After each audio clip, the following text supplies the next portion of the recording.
Some people think it can't be done, but I'm going to show you how to create a calorie deficit without counting calories. Hi, it's Ivana, helping you get fit, healthy, and strong at any age. A calorie is a unit of energy. So whether or not you're tracking those calories, you need to create a calorie deficit in order to achieve fat loss. So whatever diet that you've been following, if you've managed to lose weight on it, you've lost weight because you were in a calorie deficit. A calorie deficit means that you're burning off more calories than your body needs to sustain itself. Your body will take that energy from your fat stores. If you're taking in more calories than you're able to burn off, then you're in a calorie surplus and your body will store the excess as fat. And maintenance is when neither of those things are happening. You're taking in and burning off the exact amount of calories that your body needs to sustain itself the way it is. First, I'll start with ways to reduce your calories in. So these are methods by which you can naturally consume lower calorie foods or consume less overall in order to reduce your calorie intake without actually having to count anything at all. These are the kind of strategies I use day in and day out because I don't like to count calories. I haven't tracked and monitored my calories for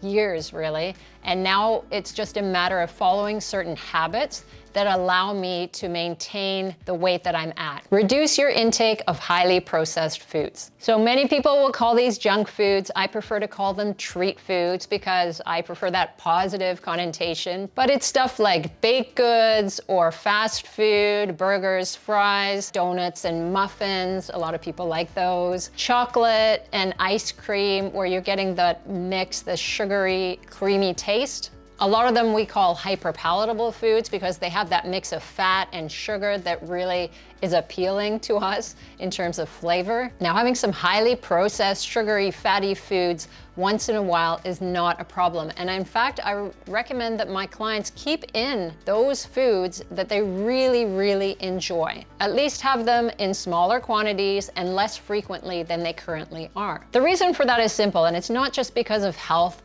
Primarily for weight loss, the issue is that they're very calorie dense. So you've got a lot of calories packed in there and they're very easy to consume.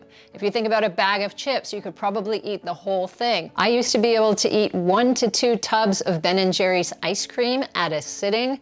So you're talking about 600 to 1200 calories. And I'd already eaten a normal amount throughout the day.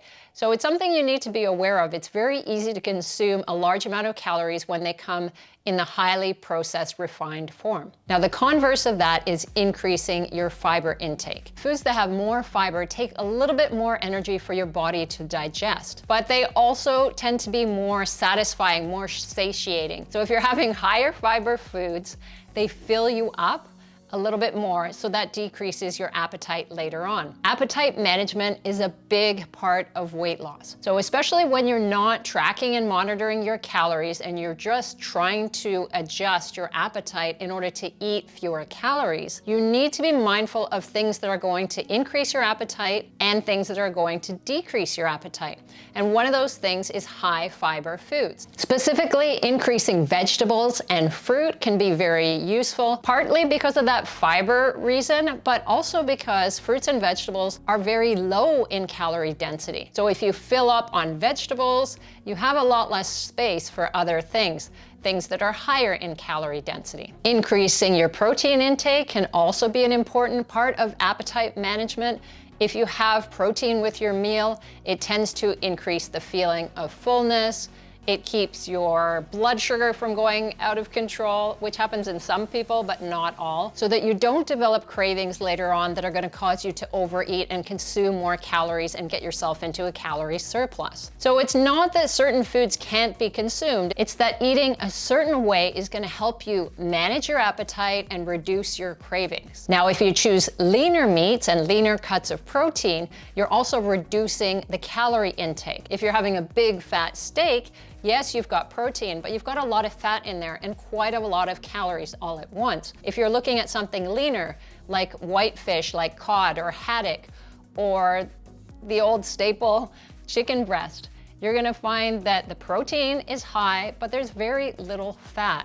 So you're not adding as many calories overall. That's not to say that you don't want to have higher fat items, because managing your fat intake is also important. If you go very, very low fat, then you're going to find that your appetite increases, and then you're going to be more likely to eat more and crave more things, and that means you may binge and overeat on your favorite highly processed refined foods. So when you look at each meal, it's useful to start with the protein, and whether that's your lean meat, some vegetarian sources like tofu, edamame, lentils, beans can provide protein as well, but keep in mind that you're adding some carbs and additional calories as well, whereas the meat sources, the lean meat sources of protein, you're going to be adding almost exclusively protein. So you start with that protein, and that's the base of your meal. For women, I tend to say about 1 palm-sized amount as a serving. For men, 2 palm-sized amounts. So that's going to be adjustable based on your size. If you're a small person, you have a smaller palm.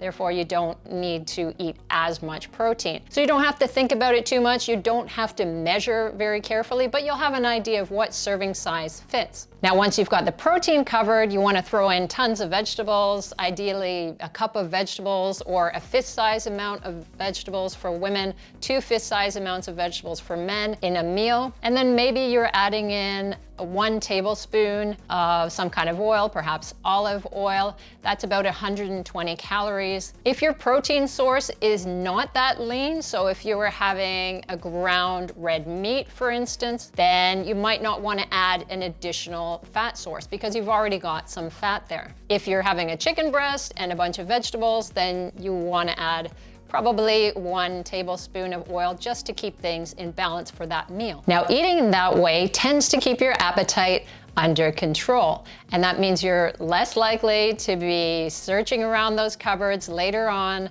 trying to find a snack that's going to add more calories to your day. It makes it easier to stay in a calorie deficit because you're keeping your appetite reasonable. Another tip for creating a calorie deficit without counting calories is to drink water before meals. It's been shown that having a glass of water, just about 8 ounces of water before a meal, approximately half an hour, can help reduce your calorie intake at that meal because you have that slight sensation of fullness. Making sure to stay hydrated can be helpful for a lot of people.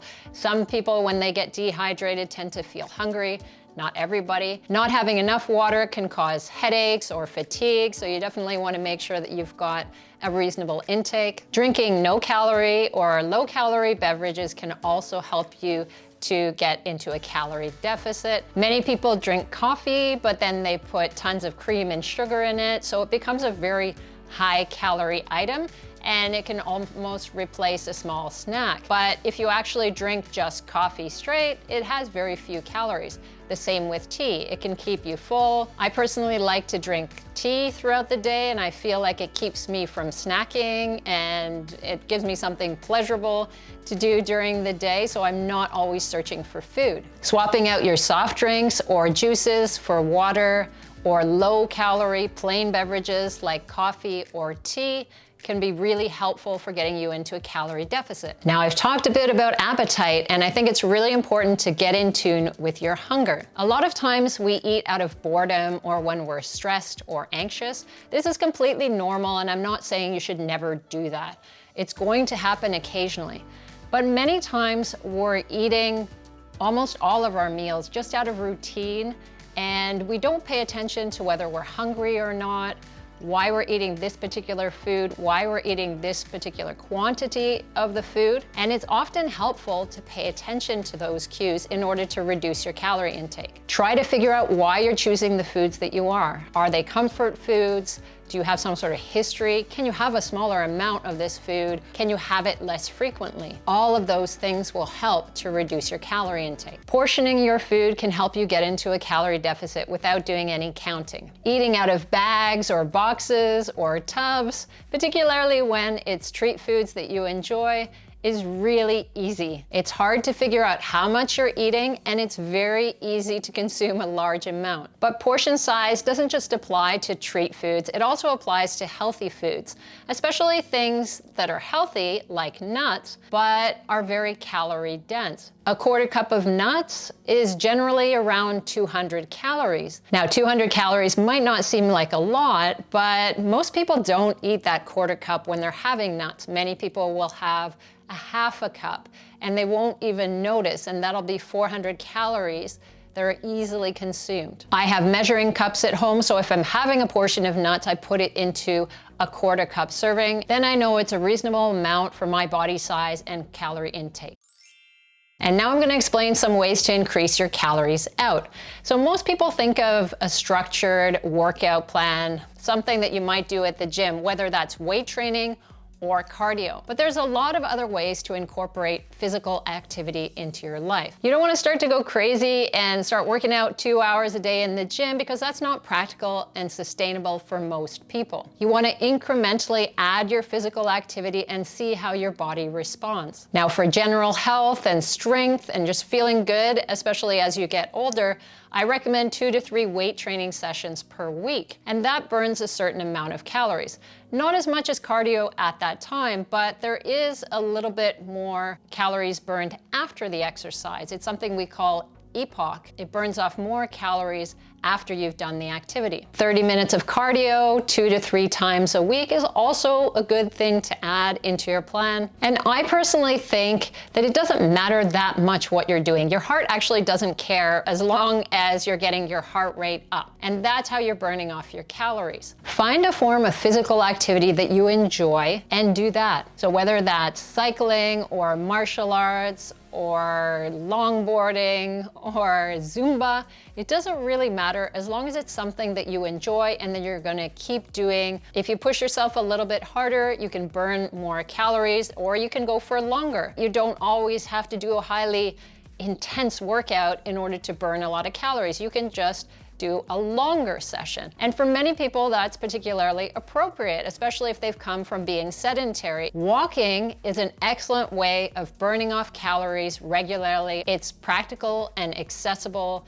for virtually everybody. It is useful to just move around more. The more that you're getting up and moving around, the more calories you can burn off. There's also something called NEAT, non-exercise activity thermogenesis, and that's the general movements that you're doing. Even just moving my hands around during this video, I'm burning off more calories. That's a small contributor to calorie burn, but it does help to pay attention to how much you're moving. I often notice, because I work from home, that if I don't set a timer to force myself to get up, I will just sit in front of that computer for long periods, and I won't be burning off any calories, and I'll start to feel really sluggish and lethargic over the course of the day. So periodically moving around can make a real difference. And if you've ever measured this, you'll actually see the difference in how many steps you're taking and how many calories you're burning just by getting up and moving around. So getting into a calorie deficit without counting is certainly possible. You can affect both your calories in